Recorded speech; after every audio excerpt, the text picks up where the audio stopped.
I've wanted to do a coffee talk for a really long time. However, I feel like I'm always on the go and my thoughts are always scattered, and when I film, I find me rambling way more than I need to. So I made a list of the things that I actually wanted to talk about today. I just kind of wanted to catch up, and we bought this beautiful coffee machine that is creating these delicious milk beverages for us. We bought this pod machine called the Morning Machine, and it's very similar to an espresso pod machine. However, this capsule machine can be customized in so many different ways. So we're able to have specialty coffee pods in there, but customize the recipe to what that roaster wanted or to our preference, and it still hits 9 bar pressure. We've really been enjoying it lately. It is probably one of my favorite purchases this year. It's definitely made me feeling like I need to step out of the house to go get a treat not happen anymore.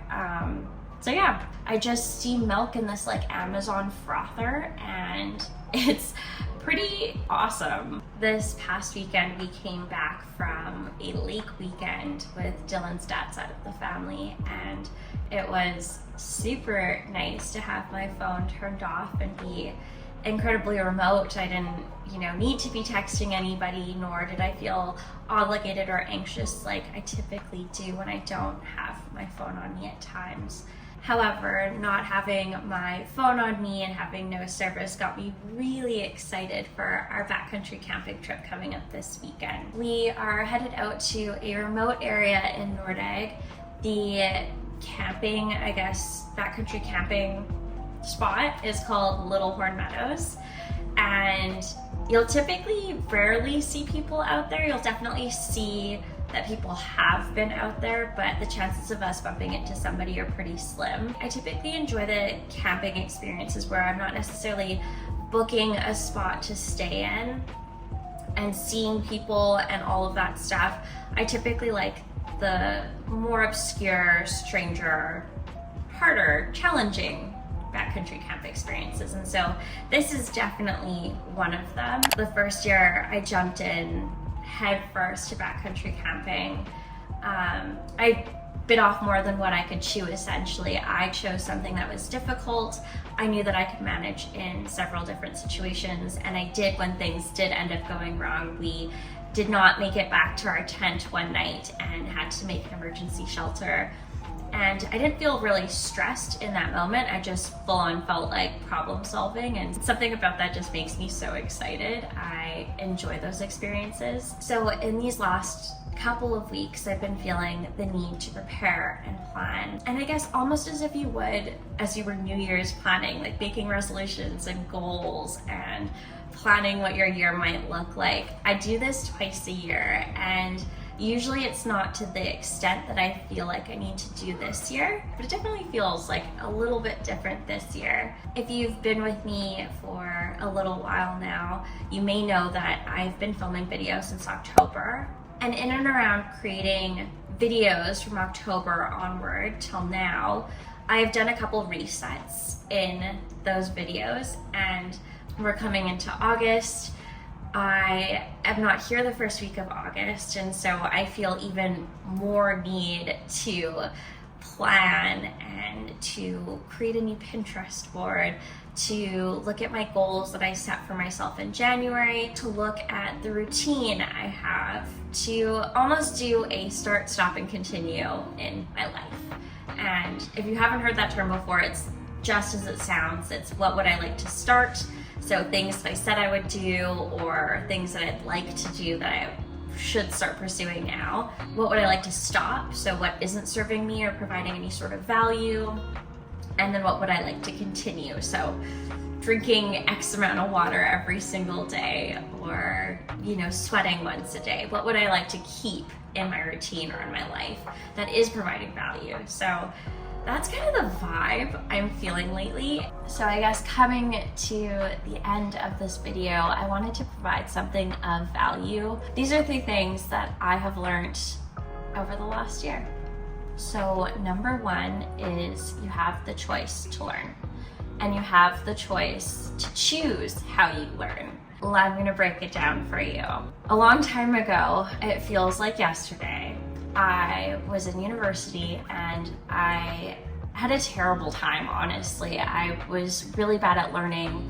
I would always take the easy way out. I would ask a friend to just tell me what something meant instead of taking the time to really learn and regurgitate that information myself to have a better or full understanding of something. And I kept finding that I would do that over and over again, and I realized that it was a pattern that I've had my entire life. Learning was very, very hard. I had a terrible time in high school and junior high trying to learn, and I couldn't find a system or a way or something that would work for me personally, because everybody learns different. Hopefully it makes sense, but you have the choice to learn, but you have the choice in choosing how you learn, and that should be completely curated to yourself and how you learn as a person. Hey, Future Shay here. As I'm editing this video, I feel like I didn't explain this portion as well as I possibly could have. So here we go again. When I say that I was a bad learner, that's how I was made to feel when I was in junior high and high school. I didn't understand the content. The way it was getting delivered was not in a way that I could regurgitate or understand the information. And my entire life, I believed that I was just really bad at learning. And when I got into university, that only accelerated. That made me feel worse, because the way that the education system essentially teaches you is one specific way, and you essentially have to figure out what works best for you in those moments. But you're taught your entire life that this is how you should learn. And so I had a really hard time with that. I eventually left the university I was at and went to a technology school, and that tech school taught me that I was a more hands-on learner, and that I really enjoyed seeing someone do something and then me getting the chance to actually get to do that project, or physically, write something down or type it out on a computer or have something executed. And that's when I realized that I just learned differently.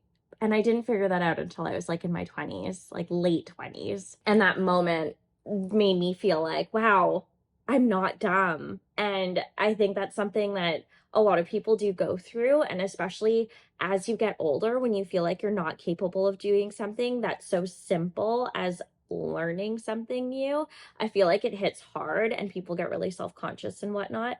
I have a few friends in my life that feel really self-conscious about learning in general.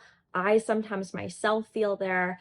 I now put myself in a situation where I'm like, hey, I don't know this. Do you think you can explain it to me?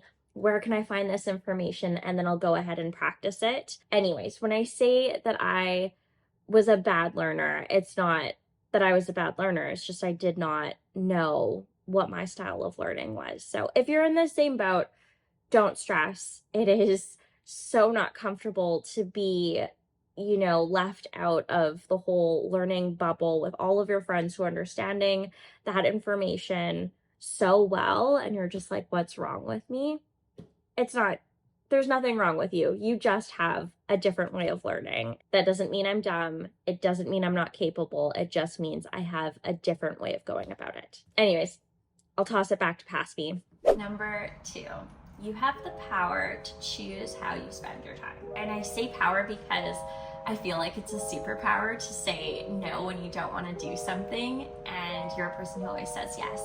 And I'm a person who always says yes. I will agree to do something or see friends or family when we literally have no time, or it pushes aside the goals or projects that I wanted to work on that evening just to spend time with another person. So I then get set back on the one thing that, I said I would do for myself, and I'm letting myself down in that way. Wherever you're at in your life, if you're younger, if you're older, if you're still hanging out with people who just do not provide any value to your life anymore, it's okay to grow. So just make sure you're doing what you want to do with your time. There's always going to be the odd thing every once in a while that you have to do that you don't want to do.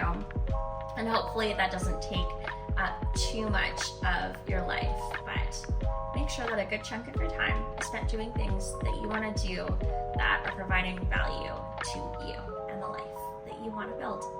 Okay, my last one is very simple. It's movement in general. I have gone through my up and down slopes of being super fit, very athletic. I'd be running every single day for at least 25 minutes or more. But last year I had a really hard time with not only getting outside and moving, but I just had a weird slump where I just felt like I didn't want to move, I didn't want to see people, I didn't want to learn, and it impacted who I was as a person. I did not feel myself, and bringing back these things into my life have been nothing but beneficial and of value to who I am as a person and how I carry myself throughout my life. Anyways, those are my 3 things: to move, to maybe take a peek and analyze or review how you're spending your time and making sure that you're spending your time on things that you want to do, and learn. And I guess learn in the capacity that you want to learn it, not just because the norm is to learn from doing what they taught you in school. I did not do well in school because of the way I was learning. I just felt stupid, and I'm not. So there are different ways to go about it, but if you're having a hard time with learning too, there's so many different ways, and you just have to explore and really put in the effort to find out what works for you, I guess. Anyways, that is what is going on in my life lately. Thank you so much for this coffee talk. I'm done my first coffee here. I typically have a cappuccino type beverage later in the day, so I'm actually going to be making a big pot of coffee like I do every morning, and I always do that with Moving Coffee. If you haven't heard of Moving Coffee before, they are based out of Richmond, BC, and they make such amazing specialty coffee. They roast everything to origin. The tasting notes are so spot on, and it's just a really nice way to start your morning. They have offered our little community 10% off your purchase when you order from them online. Their shipping is so fast. I'm actually almost out of all of my coffee, so I will be putting in an order this week. If you enjoy coffee, I'll leave that link below in the description, and yeah, get your fix. I'm gonna get started with the rest of my day, but thank you guys so much for watching. I hope this provided some value. I am still trying to figure out what style of videos I like, what kind of belongs on the channel, if it's vlog style, if it's adventure.